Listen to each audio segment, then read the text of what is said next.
Hello friends, welcome to దేవాంష్క diaries. ఇప్పుడు మీరు వినబోతుంది నువ్వుంటే నా జతక స్టోరీలోని 214వ భాగం.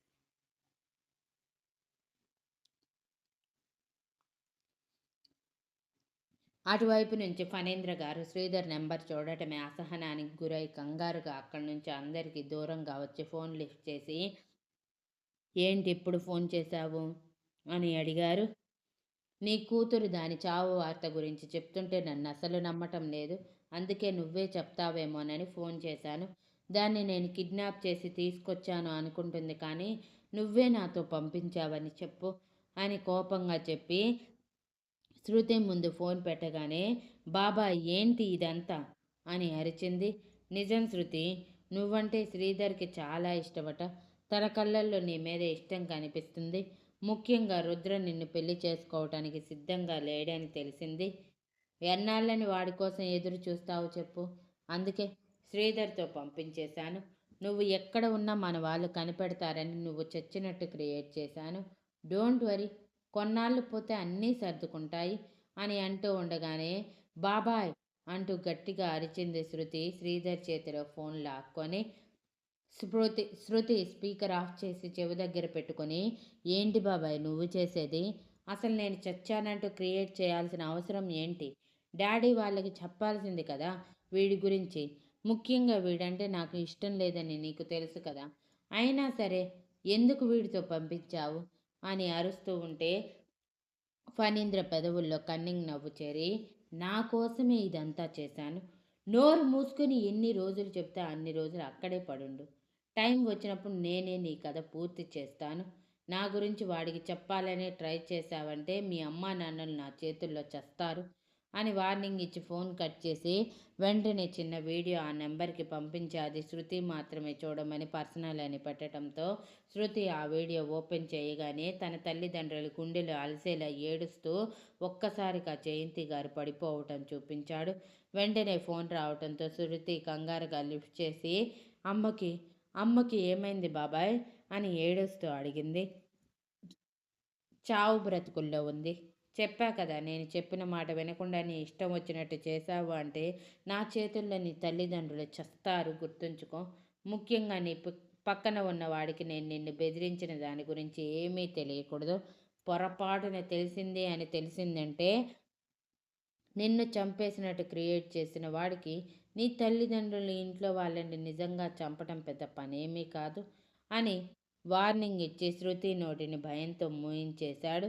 అలా శృతి ఏడుస్తూ శ్రీధర్ని బ్రతిమలాడినా తనని వదిలేయమని శ్రీధర్ని ఎంత బ్రతిమలాడినా పట్టించుకోకుండా శృతిని ఆ ఫామ్ హౌస్లోనే కొంతకాలం బంధించాడు. ఎప్పటికైనా శృతి తన ప్రేమని అర్థం చేసుకుని పెళ్లి చేసుకోవడానికి ఒప్పుకుంటుందని. ఇక ప్రీతంకి శ్రీధర్ బిహేవియర్లో సడన్గా చేంజ్ కనిపించి గుచ్చి గుచ్చి అడుగుతూ ఉంటే ప్రీతం నుంచి తప్పించుకుంటూ తిరిగేవాడు శ్రీధర్. ఇదిలా ఉండగా దొరికిన ఛాన్స్ని వినియోగించుకోవాలి అనుకుని ఫణీంద్ర గారు ఎప్పుడైనా ఒకసారి శృతి మీద పడటం ట్రై చేసేవారు. కానీ అది శృతి వరకు చేరకుండా ఎప్పటికప్పుడు శ్రీధర్ సెక్యూరిటీ అడ్డుకునేవాళ్ళు. అలా ఎప్పటికప్పుడు ఫణీంద్ర గారు వేసే పథకాలన్నీ ఫెయిల్ అవుతూ ఉన్నాయి. ఇదిలా ఉండగా కొన్నాళ్ళకి అనగా శక్తి తన కన్న తల్లిదండ్రుల గురించి తెలుసుకుని వాళ్ళ ఇంటికి వెళ్ళినప్పుడు శృతి చనిపోలేదని రుద్రకి అనుమానం వచ్చి తన కోసం ఎంక్వైరీ స్టార్ట్ చేశాడని, తనని తీసుకురావటానికి పన్నాగాలు పెడుతున్నాడని తెలుసుకున్న ఫణీంద్ర గారు శ్రీధర్కి చేరవేశారు తన స్టైల్లో. శ్రీధర్ ఏదేదో ఊహించుకుంటూ ఉండేవాడు. అదే ఫీల్ అవుతూ శృతిని నా నుంచి దూరం చేస్తాడా, నెవర్, ఎప్పటికీ జరగదు అనుకుంటూ అప్పటికప్పుడు తన రూమ్లో సీక్రెట్ రూమ్ కట్టించుకొని అక్కడికి శృతిని షిఫ్ట్ చేసి ప్రతి ఒక్కటి రూమ్కి తెప్పిస్తూ తనని అక్కడే బందీగా చేసి రుద్ర గురించి ఎత్తిన ప్రతిసారి తన చేతి వాటను చూపిస్తూ శృతి మీద తన ప్రేమని కోపాన్ని చూపించేవాడు. అలా చివరికి రుద్రకి శృతి గురించి తెలిసి ఇక తన దగ్గర ఉండటం కూడా డేంజర్ అని శృతిని తన అమ్మా నాన్నల దగ్గరికి తీసుకువచ్చి వాళ్ళని ఒప్పించి పెళ్లి చేసుకుంటే సరిపోతుంది అని ఇండియాకి తీసుకువచ్చాడు. ఇండియా వచ్చాక ఫణీంద్ర గారు డైరెక్ట్గా ఇంటికి తీసుకువెళ్లకుండా ఆల్రెడీ శ్రీధర్ పంపించిన మనీతో శ్రీధర్ పేరు మీద కొన్న ఇంటికి తీసుకువెళ్ళి కొన్ని రోజులు మీరు ఇక్కడే ఉండండి, నిదానంగా అన్నయ్య వదినలకి మీ గురించి కదిలించి వాళ్ళని ఒప్పించి మిమ్మల్ని తీసుకువెళ్తాను, ఆలోపు శృతిని నీ నుంచి దూరం కాకుండా ఉండాలంటే ఏదో ఒకటి చేసుకో అని తన ఊహలకి వదిలేసి ఫణీంద్ర గారు వెళ్ళిపోయారు. యాక్చువల్గా ఆయన ఉద్దేశం ఏంటంటే శృతిని ఫిజికల్గా శ్రీధర్ సొంతం చేసుకుంటే శృతి తనంతట తానుగా చనిపోతుందని ఊహించుకున్నారు. కానీ ఇక్కడ శ్రీధర్ శృతి ఎప్పటికీ తన నుంచి దూరం కాకూడదని అనుకుని తను ఇండియా రాకముందే అనుకున్న ప్లాన్ అక్కడి నుంచే సగం అమలు చేసి ఇక్కడికి రాగానే పూర్తి చేసి మిగిలినవి తర్వాత రోజు ఉదయానికి జరిగిపోవాలని ఇండియాలో కొన్న ఫోన్ నుంచి ఇన్స్ట్రక్షన్స్ ఇచ్చి ఆ నైట్ హ్యాపీగా పడుకొని తర్వాత రోజు ఉదయం రిజిస్టర్ మ్యారేజ్ పేపర్స్ మీద శృతికి తెలియకుండా తనని వదిలేస్తానని మభ్యపెట్టి సైన్ చేయించుకొని తనని సగౌరవంగా తన భార్యగా మార్చుకొని ఆ పేపర్స్ని అమెరికాలో ఉన్న తన పిఏకి సాఫ్ట్ కాపీ సెండ్ చేసి తన తల్లిదండ్రులకి తెలియకుండా వాటి ద్వారా శృతి అక్కడ కూడా తన భార్యలా ఉండేలా డాక్యుమెంట్స్ రెడీ చేయమని వచ్చాక సైన్ చేస్తామని చెప్పి ఫోన్ కట్ చేసి శృతి వైపు కన్నింగా నవ్వుతూ చూసి, ఇప్పుడు చెప్పు మై వైఫ్, నాతో ఏమైనా మాట్లాడాలా అని అన్నాడు. వాట్? వైఫ్ ఏంటి? పిచ్చి పిచ్చిగా ఉందా? పళ్ళు రాల్తాయి. నేను ఎప్పటికీ రుద్ర వైఫ్గానే బ్రతుకుతాను, అర్థమవుతుందా? అది ఎట్టి పరిస్థితుల్లోనైనా అని ఆవేశంగా పలికింది శృతి. శ్రీధర్ ఆ మాటకి మనసు చివుక్కుమన్న అది బయటికి చూపించకుండా, నెవర్ మిసెస్ శృతి శ్రీధర్, ఇప్పుడు నువ్వు నా భార్యగా జస్ట్ 1 మినిట్ బ్యాక్నే అయిపోయావు అంటూ మ్యారేజ్ రిజిస్ట్రేషన్ పేపర్స్ చూపించి, ఇప్పుడు పూర్తిగా నువ్వు నా భార్యవయ్యావు అని శృతికి చెప్పి తను షాక్లో ఉండగానే ఆ పేపర్స్ భద్రంగా దాచేసి, ఏంటి ఇప్పుడు చెప్పు, నన్ను వదిలి వెళ్ళగలవా అని కన్నింగ్ స్మైల్తో అడిగాడు.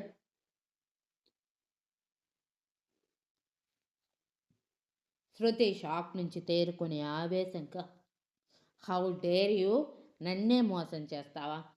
ఎంత నమ్మానురా నిన్ను, నన్ను ఇక్కడి నుంచి పంపిస్తానని చెప్పి మ్యారేజ్ సర్టిఫికెట్స్ మీద సైన్ చేయించుకుంటావా? ఇలా చేసినంత మాత్రాన నేను నీ భార్యని అయిపోతానని భ్రమపడిపోకు, నువ్వెప్పటికీ నా దృష్టిలో నన్ను మానసికంగా హింసిస్తున్న రాక్షసుడివే అని ఆవేశంగా పలికి ఎక్కడ డాక్యుమెంట్స్ అని కళ్ళతోనే వెతుకుతూ ఉంది. అంత నీరసంలోనూ, ఎందుకంటే శృతి ఇండియా వస్తుందని తెలిసాక రుద్రని ఎప్పుడెప్పుడు చూస్తానని ఆతృతలో తిండి మానేసింది. అప్పటి వరకు నీ గురించి తెలిసే ఆల్రెడీ వాటిని దాచేశాను. యాక్చువల్గా ఈ ఐడియా ఎవరిదో తెలుసా? మీ బాబాయిది. మీ బాబాయే చెప్పాడు నిన్ను పెళ్లి చేసుకోమని. నిన్ను పెళ్లి చేసుకున్నావు, నువ్వు ఎక్కడికి వెళ్ళలేవు అని చెప్పాడు. కాకపోతే నేను ఇలా చేసుకోవాలి అనుకోలేదు. మీ తల్లిదండ్రులకి చెప్పి సాంప్రదాయబద్ధంగా చేసుకోవాలి అనుకున్నాను. కానీ నువ్వు ఒప్పుకునేటట్టు లేవని మీ బాబాయ్కి కూడా తెలియకుండా ఇక్కడ తెలిసిన వాళ్ళల్లో ఏర్పాట్లు నేను ఇండియాకి రాకముందే చేయించి వచ్చాక అడ్రస్ షేర్ చేస్తే ఈ డాక్యుమెంట్స్ నా చేతిలో చేరటం, అవి నీ చేతిలోకి చేరి నువ్వు సైన్ చేయటం, ఆ వెంటనే నేను సైన్ చేయటం, అవి మ్యారేజ్ రిజిస్ట్రేషన్ పేపర్స్గా మారిపోవటం జరిగిపోయాయి. ఆల్రెడీ వాటి కాపీస్ కూడా నా ఫ్రెండ్కి సెండ్ చేశాను. వాటి ద్వారా మన పెళ్ళి ఇక్కడ రిజిస్టర్ అయితే అమెరికాలో నా పిఏ ద్వారా అవుతుంది. ఇక నువ్వు నా చేతిలో నుంచి ఎప్పటికీ తప్పించుకోలేవు శృతి. చచ్చినట్టు నా భార్యగా ఈ జీవితం బ్రతకడం తప్ప అని కన్నింగ్ స్మైల్తో అన్నాడు. నెవర్ నెవర్, నేనెప్పటికీ నిన్ను నా భర్తగా ఒప్పుకోను అని అరిచి పిచ్చిదానిలా శ్రీధర్ని ఎక్కడ పడితే అక్కడ కొడుతూ స్పృహ కోల్పోతే శ్రీధర్ బాధగా తనని తీసుకొని బెడ్ మీదకి చేర్చి ఫణీంద్ర గారికి ఫోన్ చేసి తెలిసిన డాక్టర్ని తీసుకురమ్మని శృతి స్పృహ తప్పిందని చెప్పాడు. ఫణీంద్ర గారు వెంటనే సరే అని ఆయనకి తెలిసిన లోకల్ డాక్టర్, అది కూడా చిన్న డాక్టర్ని శ్రీధర్ ఉంటున్న ఇంటికి వెళ్ళి శృతిని టెస్ట్ చేయిస్తే నీరసం వల్ల స్ట్రెస్ వల్ల స్పృహ తప్పింది, ఏమైనా పెట్టమని చెప్పటంతో శ్రీధర్ సరే అని అప్పటికప్పుడు జ్యూస్ తెప్పించి అవి నిదానంగా తనకి తాపించి తనని జాగ్రత్తగా పడుకోబెట్టి బయటికి వెళ్ళిపోయారు ఇద్దరు. అసలేం జరిగిందని ఫణీంద్ర గారు శ్రీధర్‌ని అడిగితే, శ్రీధర్ ఇక దాచేదేమీ లేదనుకుని, నేను శృతిని పెళ్లి చేసుకున్నాను. అది పేపర్స్ ద్వారా. మా మ్యారేజ్ కూడా రిజిస్టర్ అయిపోయింది అని చెప్పి, వెంటనే ఏదో ఆలోచన వచ్చినట్టు తను ఆల్రెడీ తెచ్చిన పాకెట్‌లో పెట్టుకున్న తాళిని గబగబా లోపలికి వెళ్ళి శృతి మెడలో కట్టేశాడు. శ్రీధర్ అంత హడావిడిగా వెళ్ళటం చూసిన ఫణీంద్ర గారు ఏం చేస్తున్నాడా అని లోపలికి వెళ్ళేసరికి తన కళ్ళెదురుగానే శృతి మెడలో తాళి కట్టటం చూసి షాక్‌కి గురై మనసులో అనుకున్నదంతా అయిపోయింది. వీడు నన్ను ఆటలో అరటిపండులా తీసి పడేశాడు అని పళ్ళు నూరుకుంటూ అనుకుంటూ ఉండగానే శ్రీధర్ గర్వంగా ఆయన వైపు తిరిగి, ఇక మా పెళ్ళి అయిపోయింది అంకుల్. ఇప్పటికే నైట్ అయిపోయింది. మీ అవసరం కూడా అయిపోయింది కాబట్టి ఇంటికి వెళ్ళి మా గురించి చెప్పి ఒప్పించి మమ్మల్ని సగౌరవంగా ఇంటికి తీసుకువెళ్ళండి.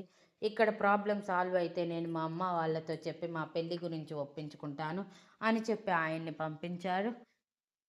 ఫణీంద్ర గారు ఇంటికి వెళ్ళాక, వీడు నేను అనుకున్నదంతా పాడు చేసి చచ్చాడు. ఎలానో ఇద్దరు ఇండియాలోనే ఉన్నారు కాబట్టి చంపేసి ఎవరికీ కనిపించకుండా కాల్చి బూడిద చేస్తే పోయిద్దని అనుకున్నాను కానీ, ఏది జరగనివ్వకుండా వీడు అడ్డుపడ్డాడు. పైగా పెళ్లి కూడా చేసుకున్నాడు. ఇప్పుడు ఏం చెయ్యాలి? ఒకవైపు ఆ రుద్రాశక్తి, మరోవైపు వీడు ఈ శృతి. నన్ను చంపుకు తింటున్నాడు. ఇద్దరికీ చెక్ పెట్టాలంటే ఎలా? అని తీవ్రంగా ఆలోచించి వెంటనే శృతిని, శక్తిని ఇద్దరిని ఎక్స్చేంజ్ చేస్తే వాళ్ళు ప్రేమించిన వాళ్ళ చేతుల్లోనే చస్తారని ఏదో తనకి తానే గొప్ప ఐడియా వచ్చినట్టు ఫీల్ అయ్యి అలా చెయ్యాలని ఫిక్స్ అయ్యి తర్వాత రోజు మధ్యాహ్నం టైంలో శ్రీధర్ దగ్గరికి వెళ్ళాడు. ఆయనని మెలకువ ఉన్నప్పుడు చూడటమే శృతి అంతెత్తున ఎగురుతూ, నువ్వెందుకు వచ్చావు? నీ వల్లే నా జీవితం ఇలా మారిపోయింది. నాకు ఎంతో అసహ్యం ఉన్న మనిషితో పెళ్లి జరిగేలా చేశావు. నాకు తెలుసు నువ్వే చేశావని ఇదంతా. నిన్ను ఎంతో నమ్మాను బాబాయ్. ఆఖరికి రుద్రని ప్రేమిస్తున్న విషయం ఎవరితో చెప్పకుండా నీకు మాత్రమే చెప్పాను. అయినా నా ప్రేమ అర్థం చేసుకోకుండా అమ్మా నాన్నల్ని చంపేస్తానని ఇన్ని నెలలు నా నోరు మూయించి ఇప్పుడు ఇలా ఎలా చేయగలిగావు అని ఆయన కాలర్ పట్టుకొని ఊపేస్తూ ఉంటే ఫణీంద్ర గారు ఏడుపు నటిస్తూ, అలాంటిదేమీ లేదురా. నన్ను నమ్ము. నీకు హాని చేసేది, నువ్వు బాధపడేది నేను చేస్తానని అనుకుంటున్నావా? నాకు ఇదంతా తెలీదు.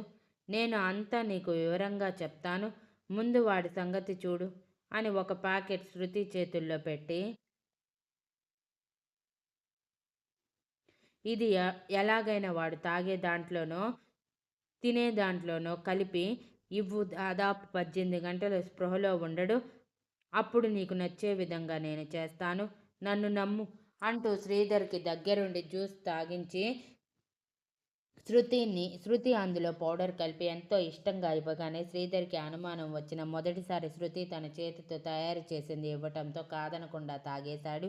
అది తాగిన పావుగంటకే కళ్ళు మూసుకుపోయి నిద్రపోతే అతన్ని సోఫాలో పడేసి వీళ్ళిద్దరూ బెడ్‌రూమ్‌లోకి వెళ్ళి ఫణీంద్ర గారు ఆయన చెప్పాల్సిన విధంగా చెప్పి మొత్తం శక్తిదే తప్పన్నట్టు క్రియేట్ చేసి శక్తి మీద అసహ్యం మొదలయ్యేలా చేశాడు. శక్తి తన తోడబుట్టిందని చెప్పకుండా ఇప్పుడు తన ప్లేస్‌లోకి నిన్ను పంపిస్తాను. ఎలా అయినా సరే రుద్రని సొంతం చేసుకో అని చెప్పాడు. రుద్ర అంటే పిచ్చి ఉన్న శృతి ఏదీ ఆలోచించకుండా సరే అని చెప్పింది. ఫణీంద్ర గారు మాత్రం మనసులో దీని ద్వారా ఈ పిచ్చోళ్ళు ఇద్దరూకి శక్తి, శృతిలు వాళ్ళ ప్లేసెస్‌లో చేంజ్ అయ్యారని తెలిసి చంపటానికి కూడా వెనకాడరని అనుకున్నాడు. మనం ఫణీంద్ర శృతితో చెప్పిన విషయాలు శృతి మాటల్లోనే మనం తర్వాత విందాం. అప్పటి వరకు వెయిట్ చేయండి. అలా శక్తి, శృతి తమ ప్లేసెస్ చేంజ్ చేసుకోవటం జరిగిపోయింది.